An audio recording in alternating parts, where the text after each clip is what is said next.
All right, folks, listen up. As we zero in on the BRICS summit in Kazan, there's a massive topic on the table that's catching everyone's attention: reforming the big guns of the economic world, the International Monetary Fund, IMF, and the World Trade Organization, WTO. Now, Sergei Lavrov, Russia's foreign minister, isn't just talking shop here. He's driving home a crucial point about shaking up global economic governance to really reflect the new world order, where emerging economies get a fair shake. You see, the BRICS nations, those powerhouses like Brazil, Russia, India, China, and South Africa, are stepping up big time. They're not just sitting back, they're pushing for some serious changes that echo the realities of today's economic landscape. They're telling us that the old way of doing things, where the IMF and WTO play favorites with the developed nations, just doesn't cut it anymore. And why should it? Why should the big boys have all the say while the rest of the world scrambles for crumbs? In this video, we're diving deep into why there's such a fuss about the IMF and WTO and how their policies have really put a strain on countries that are just trying to get by. Take Egypt, for example. They had to slash subsidies on essentials like food to meet IMF loan conditions. And what did that lead to? Skyrocketing prices, massive protests, and even riots in Cairo. They called them the bread riots. It got so heated the military had to step in. And guess what? The government had to backtrack and bring those subsidies back because the situation was just too hot to handle. Then there's Brazil, caught in a financial squeeze. They took an IMF bailout that came with strings attached, like fiscal austerity and sweeping reforms. Sure, some say it helped stabilize their economy eventually, but at what cost? Public services took a hit, growth sputtered, and a lot of folks were none too happy about it. And don't get me started on Morocco. Just like Egypt, they cut food subsidies because the IMF said so. And what happened? Prices shot up, and the people hit the streets in the Casablanca riots. The response? Brutal. Police and military action that led to a tragic loss of lives. And while they managed to quash the riots, the echoes of that unrest still reverberate. Let's keep this train moving and talk about some other places where the IMF's tough love has really stirred the pot. Now, over in Nigeria, they got hit with a structural adjustment program that was no joke. It cut subsidies, devalued their currency, and what did that spark? Protests, strikes, and violent uprisings back in '89. These harsh economic measures shook the core of Nigeria's economy and rattled its social stability to the brink. Then, down in Venezuela, we witnessed the Caracazo, big-time chaos ignited by those IMF austerity measures. They yanked the rug out from under the people by slashing fuel subsidies, and boom, protests exploded, violence surged, and lives were tragically lost. This turmoil set the stage for none other than Hugo Chavez to rise to power. You see, when you push folks to the edge, they push back hard. Swinging over to Indonesia during that nasty Asian financial crisis, they signed up for an IMF bailout that demanded they tighten their belts with austerity and reform their financial sector. What followed? Economic pain that sparked riots and toppled President Suharto's regime. That's the kind of turmoil we're talking about when the IMF steps in with its playbook. Now, I've got to ask for a quick favor. If you're finding this discussion enlightening, smash that like button. Your likes and comments not only mean the world to us, they also help more people get informed. And if you haven't already, consider watching the whole video to support our channel. We really value your engagement, and it helps us keep bringing you these deep dives into what's happening around the world. Thank you for being part of our community. And let's not overlook Pakistan, a country that's been in and out of IMF programs since '88.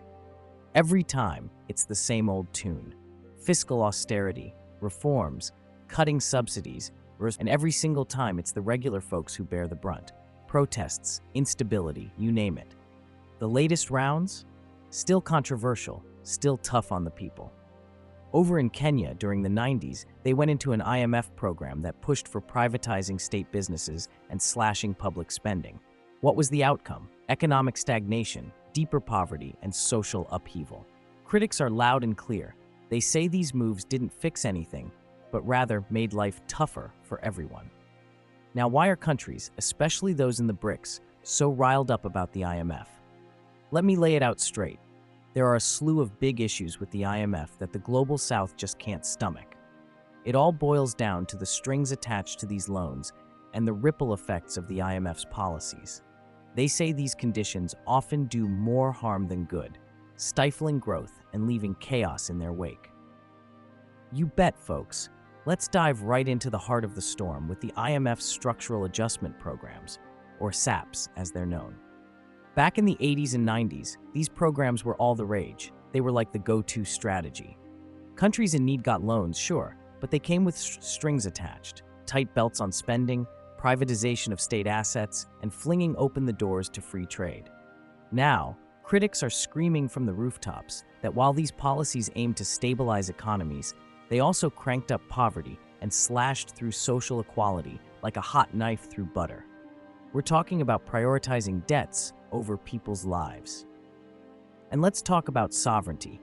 Yeah, that's right, national pride and control. The IMF's been playing puppet master, dictating policies that clip the wings of nations, stopping them from flying their own paths to development. This heavy-handed approach smells like the IMF is putting the big money countries first, leaving the borrowers to play catch-up. Oh, and the bias? You wouldn't believe it. The decision-making deck is stacked, favoring the big boys, the developed countries that hold the purse strings.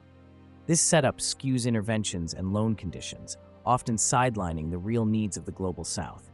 It's not just unfair, it's a loaded game where the house always wins. Then there's the monster under the bed, debt. The IMF's approach to tackling debt is like putting a Band-Aid on a bullet wound.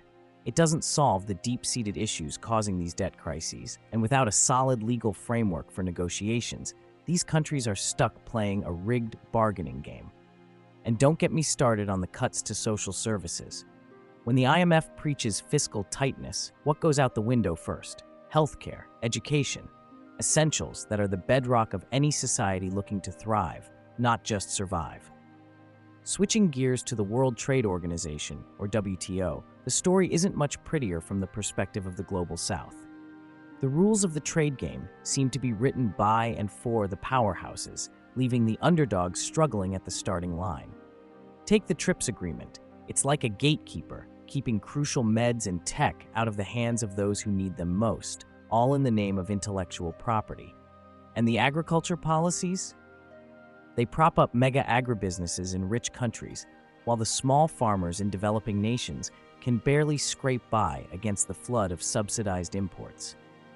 The power plays at the World Trade Organization aren't sitting well with a lot of folks. Let's break it down. When it comes to negotiating, the deck is stacked. Developing countries are often showing up to a gunfight with a slingshot. They just don't have the manpower or the tech-savvy teams like the big players do. This leaves them on the back foot, scrambling to keep up in trade talks where the rules seem written in favor of the richer nations. And about those plurilateral agreements, talk about a double-edged sword. Sure, they simplify some negotiations, but they also sideline a whole bunch of countries, especially those from the global south. Nations like India and South Africa are calling foul, saying these exclusive clubs undermine the whole idea of the WTO being a place where every country has a seat at the table. Now on to transparency, or should I say, the lack of it. It's like trying to play a game of cards, but half the players are hiding their hands. This dodgy behavior with notifications, especially around subsidies, is eroding trust big time, making it tougher to hammer out new deals or keep the old ones fair. Then there's the big kahuna, the dispute settlement system. It's broken, folks. With judges not getting appointed, the whole system is in limbo, leaving the little guys without a way to fight back against unfair practices. It's a mess that's tipping the scales even more towards the big players. Now, flipping back to the IMF, the global south isn't just sitting back taking punches. They've got ideas, they've got plans. They're saying enough with the one-size-fits-all austerity playbook. What they want is flexibility. They're pushing for loan conditions that make sense for their unique situations, policies that support growth and development instead of just clamping down on spending. These countries are advocating for a seismic shift in how the IMF operates. They're talking about setting conditions that genuinely consider the economic and social fabrics of their societies. Imagine that, a world where policies aren't just imposed, but are discussed, tailored and implemented with a real understanding of their impacts. Folks, the playing field needs leveling, and developing countries are stepping up with some solid proposals to reform the IMF. They're calling for a fair shake in decision-making. Right now, the voting power at the IMF is like a VIP club for wealthy nations. The Global South is saying, hey, let's balance this out. They want a redo on those quotas and voting shares to truly mirror today's global economic scene and strengthen their voice at the table. But that's just the start. They're also pushing for a groundbreaking idea, a multilateral legal framework for debt negotiations under the umbrella of the United Nations. This setup would be a game changer, offering a transparent and equitable arena for restructuring debt. It's about giving debtor countries the power to band together and negotiate on level ground, ensuring terms for debt relief are fair and square. And let's talk about syncing up with the United Nations Sustainable Development Goals. The Global South is urging the IMF to weave these goals into their economic policies. We're talking about policies that respect both the environment and social well-being, supporting projects that drive sustainable development and cut down poverty. Then, there's the push for local ownership. Countries are saying loud and clear, let us take the reins. They want to ensure that economic programs are not just dropped into their laps, but are crafted with local insights and meet the real needs of their communities. Transparency and accountability? You bet they're on the checklist. Developing countries are demanding clearer explanations and regular checks on how IMF actions affect them. It's about opening up the books, making sure everyone understands the why and the how, and ensuring these actions actually help rather than hurt. Lastly, there's a massive call for boosting capacity building. Many of these countries face hurdles because they lack the technical know-how. They need training, they need resources, and yes, they need that helping hand to amp up their economic management game. So as we wrap up this video, think about the shifts that are on the horizon. Changes that could redefine how global economics works, making it more inclusive, more fair, and more attuned to the realities of our interconnected world. Thank you for tuning in. If this talk stirred something in you, hit that like button, subscribe, and keep the conversation going. And don't forget to check out our other videos right here on the screen. Your engagement means the world to us. Together, let's keep pushing for a fairer global economic system. Stay informed, stay involved, and until next time, keep fighting the good fight.